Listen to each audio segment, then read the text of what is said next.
Okay. When we think about cybersecurity threats, often it's hackers, right? External forces trying to break in. That's the common picture, yeah. But sometimes the real danger, it's already inside. And this whole situation with Chris Hannifin and Defend IT Services, it really shines a light on that. It absolutely does. It's a prime example of potential insider compromise. And today, we're going deep on some pretty striking new information. Right. We've got some insights, apparently from someone inside RSM where Hannifin used to work. Exactly. And they're suggesting a possible kickback scheme involving, get this, a high-level RSM executive and Hannifin's new company, Defend IT. A kickback scheme. Okay, That's significant. And we also need to look at Hannifin's spending, which seemed, well, pretty wild around that time. Wild is one word for it. Astronomical? Maybe. And then there's the whole strange story with Krista Stevens and NSCG, how they were involved initially, then poof, gone. So the plan is to connect these threads, the alleged kickbacks, the crazy spending, the NSCG connection, and try to make sense of it for you. Let's start with that RSM kickback allegation. Okay, so this information comes from a former colleague of Hannifin's at RSM, someone who worked with him back in 2019, 2020. And what did they say about him? Well, the description wasn't exactly glowing. They called him narcissistic, opportunistic, basically someone always looking for an angle to benefit himself. Okay, so not the most popular guy, maybe, but did they have anything more concrete than just personality assessment? That's the key part. This source claims they saw communications, emails, messages, something that suggested a senior exec at RSM was, well, illegally funneling clients to Defend IT. Funneling clients? For what? For kickbacks. Undisclosed payments going back to the RSM exec in exchange for sending business Hannifin's way. Huh. That's the allegation. Wow. Okay, if true, that could explain a lot, especially the money. Exactly. It potentially answers the question of how Hannifin suddenly seemed to have access to, well, enormous amounts of cash right when he was supposedly just starting a new company. Yeah, because that spending spree, it really was something else, wasn't it? Happened right around midsummer 2024 when Defend IT was launching. It really was eye-popping. We have some details, apparently from an NSCG source. For instance, he bought a high-end RV, a 2021 Jayco North Point. Those aren't cheap. Not at all. MSRP over $100,000. It's the kind of luxury item that, sometimes signals someone trying to quickly turn cash into assets. Well, wasn't there a boat too with a rather interesting name? Yes, the speedboat. An Everglades 350cc.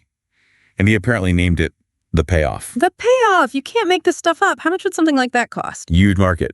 Probably somewhere between $150,000 and maybe even $300,000. It's a serious boat. So a luxury RV, a very expensive speedboat named the Payoff. What else? Then there's the house, bought in October 2024, Bexar County, San Antonio.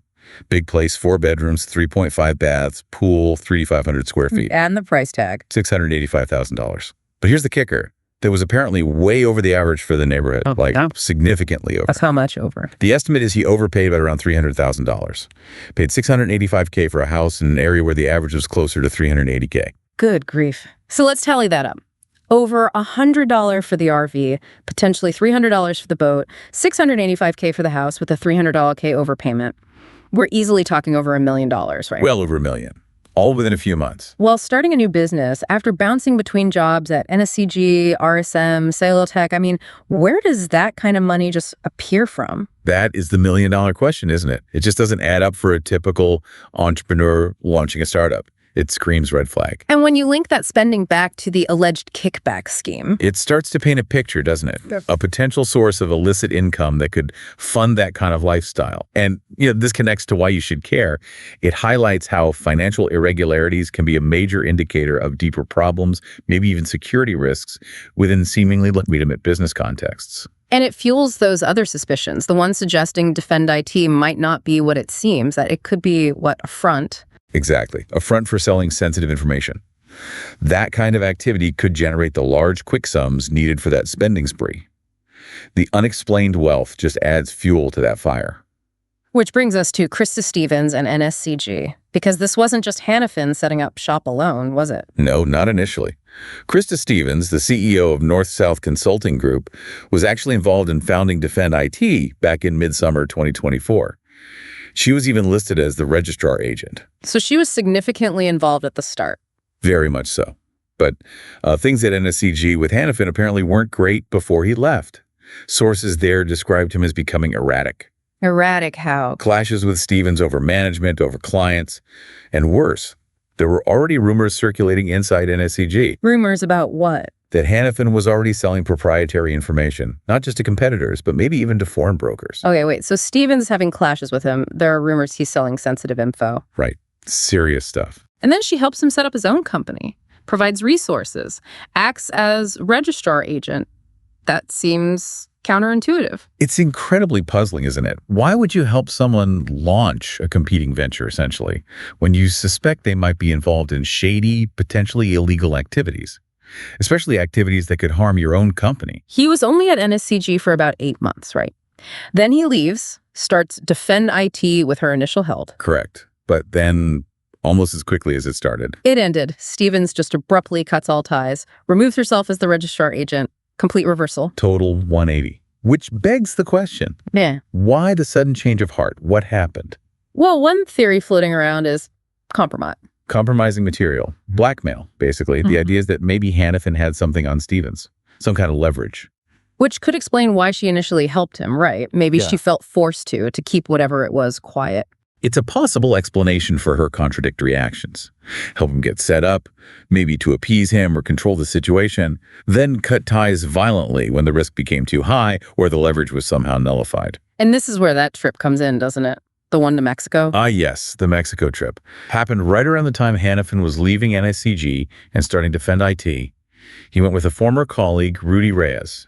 And the timing feels significant. Not likely just a beach holiday. Highly unlikely, given everything else going on. It feels connected. So what are the theories about that trip? Well, one idea ties back to the compromat theory. Maybe Hannifin and Reyes went to discuss this leverage over Stevens, how to play it. Okay. Or something maybe more concerning. Maybe Hannifin was expanding his network, introducing Reyes to his contacts, the ones allegedly buying the sensitive information he was selling, bringing Reyes into the fold, so to speak. And the fact that Stevens severed ties after this trip, it strongly suggests something significant happened down there, something that was the final straw or changed the dynamic completely. Yeah. It makes you really wonder what was said, what deals were made. Okay, so let's zoom out a bit. We have these alleged kickbacks, the $1 million spending spree, the weirdness with NSCG and Stevens, the suspicious Mexico trip.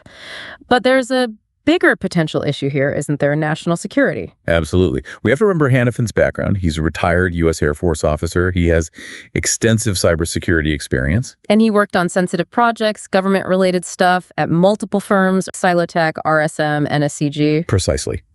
That kind of profile, military background, deep cyber knowledge, access to sensitive information across different companies makes someone an extremely attractive target for foreign intelligence services. Like Russia or China. Exactly. Countries known to actively seek out and pay for access to sensitive U.S. data, defense information, proprietary tech, you name it. And there are whispers about this in his community, right? In the San Antonio tech scene. Yes, there's definite suspicion that Hannifin could be compromised by a foreign state. It's a serious concern being voiced. And when you look at the classic signs counterintelligence investigators look for, sudden, unexplained wealth. Check. That spending spree is a massive red flag. Secretive trips abroad. Clandestine meetings. Check. That Mexico trip certainly fits the potential profile. So if, and it's still an if based on allegations, but if Hannifin has been selling classified or highly sensitive corporate information, the damage could be immense. It's a breach from within the system, potentially exposing national security secrets or giving adversaries a major economic or military edge. Devastating consequences. And Defend IT Services itself. Could the whole company just be a shell, a way to launder the money from these foreign actors? That's definitely one of the suspicions. Using a seemingly legitimate business to mask illicit financial flows is a classic tactic. So putting it all together, the insider report of kickbacks at RSM, Hannifin's $1 million+ spending binge seemingly out of nowhere, the truly bizarre initial support from NSCG, followed by that sudden sharp break and that clandestine Mexico trip. It paints a very disturbing picture. It really does. Each piece is concerning on its own, but when you connect them, the pattern becomes hard to ignore. Which leads to a final thought for you, our listener. Given this convergence of red flags, the alleged schemes, the suspicious wealth, the tangled relationships, just how many layers of deception might really be operating here? And perhaps more importantly, how many other seemingly normal businesses or people in positions of trust could be caught up, maybe even unknowingly, in similar webs, potentially compromising sensitive information right under our noses.